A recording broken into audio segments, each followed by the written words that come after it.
नागरिक अपने मतदान के द्वारा अपनी स्थानीय सरकार को चुनते हैं और एक प्रकार का ये अपना अधिकार एक प्रकार का सदुपयोग करते हैं कि कौन हमारी व्यवस्थाओं को अच्छे प्रकार से, हमारे विकास को अच्छे प्रकार से समझ करके कर सकता है। हर 5 वर्ष बाद ही चुनाव होता है। हमारे यहाँ भी 2016 के बाद चुनाव 2022 में ये प्रदेश में हुआ है। 7 अक्टूबर को इसकी घोषणा हुई थी और 30 नवंबर को एक प्रकार से इसका समापन हुआ, नोटिफिकेशन हुआ। एक लंबे समय में लगभग 2.25 महीने में ये सारे कार्य को हमने संपन्न किया। 3 फेज इसके एक प्रकार से बांटे गए थे। व्यवस्था सुचारू ढंग से चले क्योंकि बहुत बड़ा ये चुनाव होता है। और एक प्रयोग पहली बार हमने किया। इससे पहले हर बार किसी भी मतदाता को 4 मत एक साथ डालने होते थे, लेकिन इस बार हर मतदाता को 4 मतों को 2-2 मत करके और उसका 2 दिन चुनाव का ये मैंने रखा।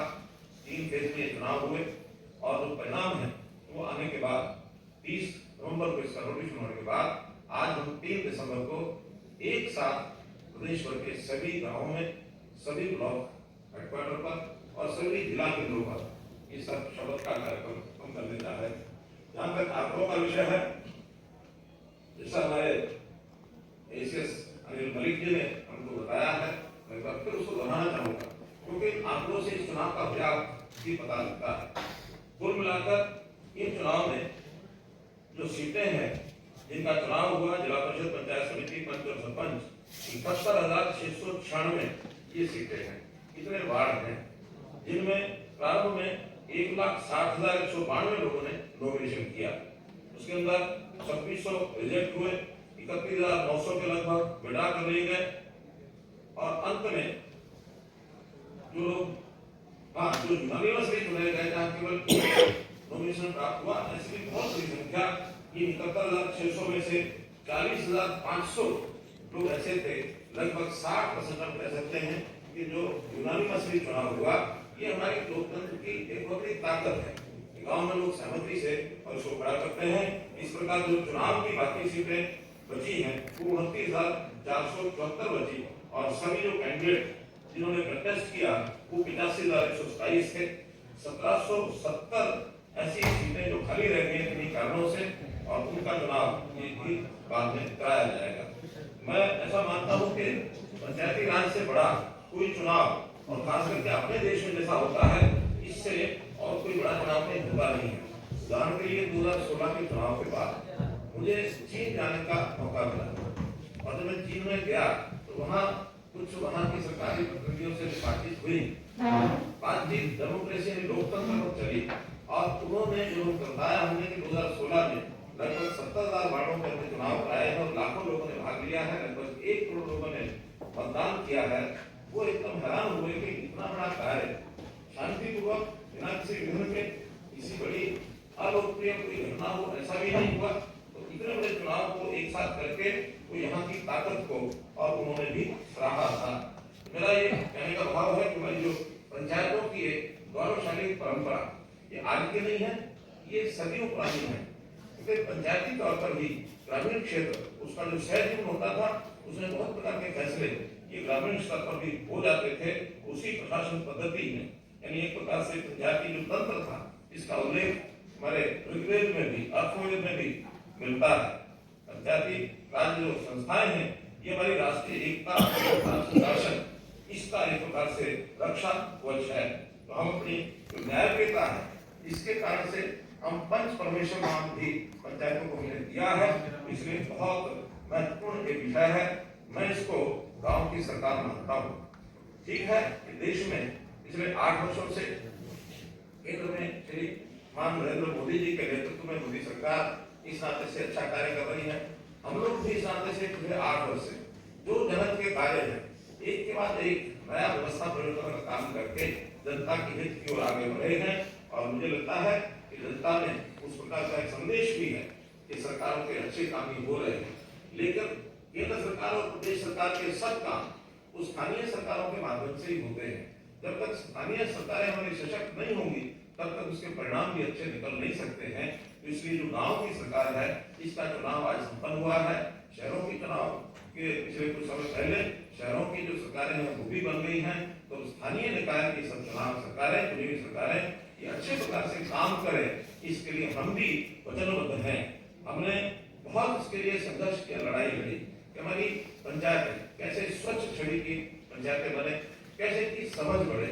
आपको ध्यान है कि 2015 में हमने पंचायती राज अधिनियम में अपने संशोधन किया और उसके अंदर कहा था कि सर्वोच्च यानी जनहित की के अंदर काम करने वाली जो सरकार हो वो स्वच्छ छवि की हो, पढ़ी लिखी हो और पढ़ा लिखा होने का जो प्रावधान था इसको बहुत लोगों ने चैलेंज भी दिया और चैलेंज करो आखिर सुप्रीम कोर्ट तक ये लड़ाई हमको लड़नी पड़ी और सुप्रीम कोर्ट ने न केवल हमारे उस नियम को वैध ठहराया बल्कि दूसरे राज्यों को भी सलाह दिला दी कि हरियाणा के 50% प्रतिनिधित्व उनको दिया है ताकि महिलाओं की भागीदारी भी ये पूरी हो।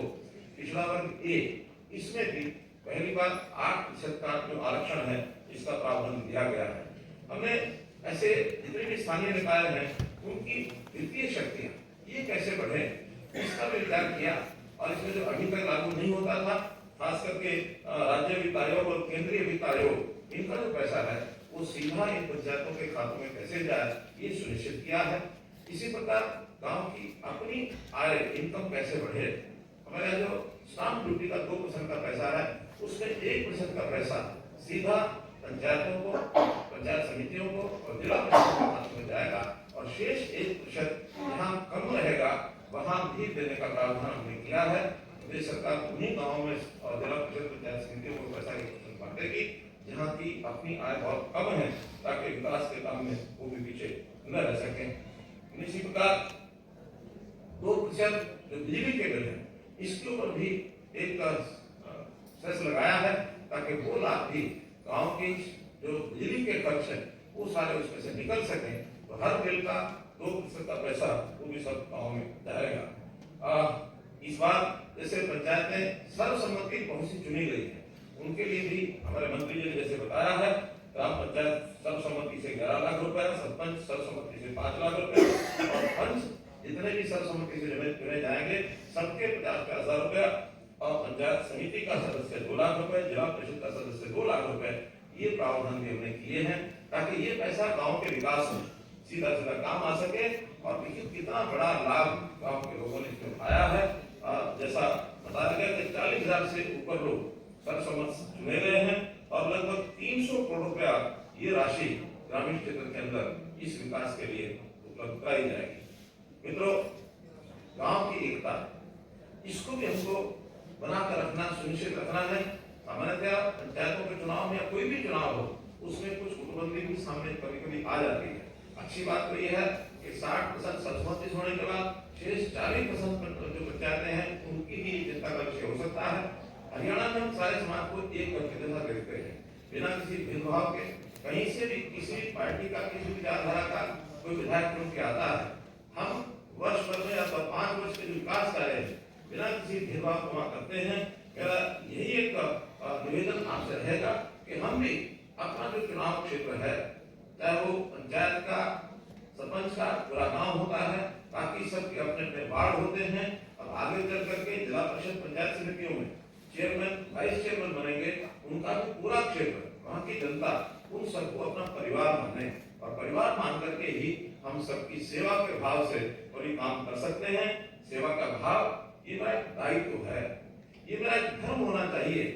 चुनाव होने के बाद मैं सभी का प्रतिनिधि हूँ, न कि केवल उन लोगों का जिन्होंने वोट दिया है, नहीं दिया है। मैं प्रतिनिधि पूरी जनता का, पूरे क्षेत्र का हूँ, इसलिए वहाँ के विकास के लिए, उनके हित के लिए लगातार संघर्ष करना ये मेरा दायित्व है। हमने सरकार से बहुत सी ऐसी योजनाओं का भी आगे बढ़ने का काम किया है जिससे गांव का विकास हो सके। ऐसा कहा जाता है कि यानी विचारों के नाते, संस्कारों के नाते ग्रामीण क्षेत्र की जो आत्मा है वो बलशाली होती है और विकास के नाते अभी तक माना जाता है शहरों का विकास ये शायद ज्यादा होता है, लेकिन हम उस दिन को बहुत जल्दी प्राप्त करेंगे जब गांव का विकास भी शहर के विकास के बराबर हो जाए। हमारा लक्ष्य है कि सबको रोटी, कपड़ा और मकान, शिक्षा, स्वास्थ्य और सम्मान ये आवश्यकता सबकी पूर्ण होनी चाहिए। इस नाते से बहुत से काम हमने किए हैं। कुछ काम जरूर मैं गिनाना चाहूंगा। जैसे हर जो हमारी संस्था है ग्राम पंचायत है अथवा पंचायत समिति अथवा जिला परिषद है, इन सब के लिए अपने कार्यालय होने चाहिए। ग्राम सचिवालय की कल्पना हमने कुछ वर्ष पूर्व प्रारंभ की थी। बहुत गांव में स्वतंत्र ग्राम सचिवालय बन गए हैं और उन ग्राम सचिवालयों में ग्राम पंचायतों की बैठकें ये होनी शुरू हो गई है। जिला परिषदों के भी कार्यालय बहुत जगह बन रहे हैं, जहाँ शेष बचे हैं वो भी सब बन जाएंगे। पंचायत समितियों का भी कार्यालय का व्यवस्था कोई न कोई हमारे जो अधिकारी हैं वो जरूर करेंगे। और हमारे मन में ये भी इच्छा है कि जैसे भले जिला परिषद अथवा पंचायत समिति में ये भी बात में लागू कर सकते हैं कि केवल बैठकें, छोटी छोटी बैठकें करने के बजाय वहाँ सेशन चलाया जाए। 1 दिन का सेशन, 2 दिन का सेशन, जैसे प्रदेश सरकार के सेशन होते हैं, विधानसभा के सेशन होते हैं, लोकसभा के सेशन होते हैं, तो हम जिम्मेवारी के साथ अच्छे काम करने की योजना बनाने के लिए, अच्छे प्रस्ताव पारित करने के लिए जिला परिषद और पंचायत समितियों में सेशन 1 दिन के, 2 दिन के, 1 से अधिक बैठकें करके ये चला सकते हैं। जहाँ कहीं सत्ता पक्ष विपक्ष अगर कोई ग्रुप बन भी जाते हैं तो भी सबको साथ मिलकर के और ये काम हमको करने चाहिए। इस प्रकार से संचालन ये नियमित हो, उसमें प्रस्ताव पारित किए जाए और जितने भी संबंधित कर्मचारी और अधिकारी वो उसमें थोड़ा सहयोग करें, निश्चित रूप से करेंगे भी सही, ऐसा मेरा मानना है। कि सबकी प्रॉपर्टी का रिकॉर्ड अब रेवेन्यू डिपार्टमेंट की तरह आ गया है। सुविधा से उसको कहीं ट्रांसफर करना है, कहीं बिक्री करनी है अथवा बैंक के माध्यम से उसको लोन लेने की व्यवस्था उसको होनी चाहिए, इसका उपयोग करना है। कोई भी विषय और जो मेरी प्रॉपर्टी है जिसका मालिकाना मुझे मिल गया है, उससे हमारा एक प्रकार से एक गर्व भी हमको होता है कि हमारे नाम से एक प्रॉपर्टी ऐसी हो गई है। इसी प्रकार गांव में हमने लाइब्रेरीज खोलने की व्यवस्था ऐसी होती है, बहुत गांव में खुली है, लेकिन और अधिक गांव में खुले इसकी योजना भी हमारा ग्राम विकास मंत्रालय, हमारे मंत्री देवेंद्र जी उसके लिए पूरा प्रयत्नशील है कि ज्यादा गांव में लाइब्रेरीज खुले। पार्क और व्यायामशाला ये हमने बनाई है, 2 एकड़ के ऊपर लगभग 550 ऐसी पार्क और व्यायामशाला बन चुकी हैं। इस वर्ष का टारगेट जो 1000 पार्क और व्यायामशाला का है, उसके लिए योग शिक्षक, योग सहायक इनकी नियुक्ति हो गई है। इस काम को भी आगे बढ़ा रहे हैं और वहीं पर साथ में वेलनेस सेंटर्स खुले। प्रधानमंत्री जी की एक बहुत महत्वाकांक्षी योजना है कि लोगों को बीमार होने से बचाया जाए। बीमारी के बाद इलाज कराना भी दायित्व हमारा है। शुरू की है कि व्यक्ति निरोगी रहे, यानी जैसे मैंने वेलनेस सेंटर की बात कही है, ऐसे ही व्यक्ति का जो शारीरिक परीक्षण है, उसका जो फिजिकल हेल्थ टेस्ट है, हेल्थ परीक्षण, उस टेस्ट के लिए भी एक योजना बनाकर हर एक नागरिक का वो टेस्ट होना शुरू हो जाए। ये भी हमने 30 नवंबर से शुरू किया है और बहुत बड़ी संख्या में लोग वहाँ जो स्थानीय हमारे अस्पताल हैं, जो हमारे CHCs हैं, PHCs हैं, इन स्थानों पर पहुंच रहे हैं और अपना परीक्षण करा रहे हैं। निरोगी हरियाणा इस नाम से ये योजना शुरू की गई है। परिवार में नामपत्र में भी कुछ शिकायतें मिलती हैं कि कहीं ना कहीं कोई गलती हुई है, कोई त्रुटि रह गई है, तो इस त्रुटि निवारण के लिए हर गांव के अंदर एक कैंप लगाया जाएगा।